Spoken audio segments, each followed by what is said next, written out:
મામઈ મહેશ્વરી સંપ્રદાયમાં માઘ સ્નાનનું અનેરું મહત્વ છે। પ્રાચીન કાળથી ચાલી આવતી આ પરંપરામાં હાલ મોટી સંખ્યામાં શ્રદ્ધાળુઓ માઘ સ્નાન કરી રહ્યા છે। ત્યારે ભુજના સરપટ નાકા બહાર આવેલા મામઈ દેવનગરમાં મહાઆરતીનું આયોજન કરવામાં આવ્યું હતું। માઘ સ્નાન નિમિત્તે યોજાયેલ મહાઆરતીમાં કચ્છના સાંસદ વિનોદ ચાવડા, ગાંધીધામના ધારાસભ્ય રમેશ મહેશ્વરી, ભુજના નગરપતિ અશોક હાથી, માલશ્રી માતંગ, નરેશ મહેશ્વરી સહિતના અગ્રણીઓ ઉપસ્થિત રહ્યા હતા। આ પ્રસંગે મહેશ્વરી સંપ્રદાયના ધર્મગુરુઓએ ધાર્મિક વિધિઓ કરાવી હતી તેમજ 6 માઘ સ્નાનીઓનું સન્માન કરવામાં આવ્યું હતું।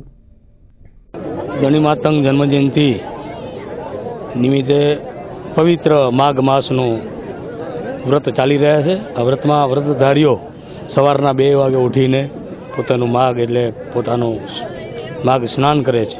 સ્નાન કર્યા પછી ઘરે આવે છે અને સમગ્ર સમાજની અંદર કચ્છ, હાલાર, જામનગર અને મહારાષ્ટ્રની અંદર જ્યાં જ્યાં મહેશપંથી મહેશ્વરી સમાજના લોકો છે એ લોકો આ મહિનાનો મહિમા જાળવીને વ્રત રાખે છે અને વ્રતના આધારે સમગ્ર મહેશ્વરી સમાજને સમગ્ર કચ્છને સુખ શાંતિ મળે એવો વ્રતથી બધાને લાભ થાય।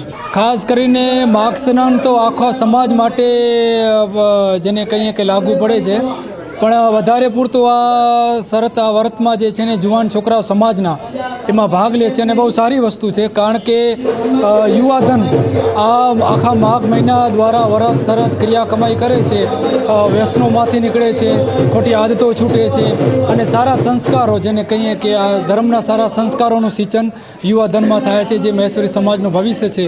તો આમાં વધારે પૂરતો અને બહોળી સંખ્યામાં મહેશ્વરી યુવાઓ આમાં ભાગ લે એવા ધર્મગુરુ વતી પણ હું સંસદ સમાજને અપીલ કરું છું।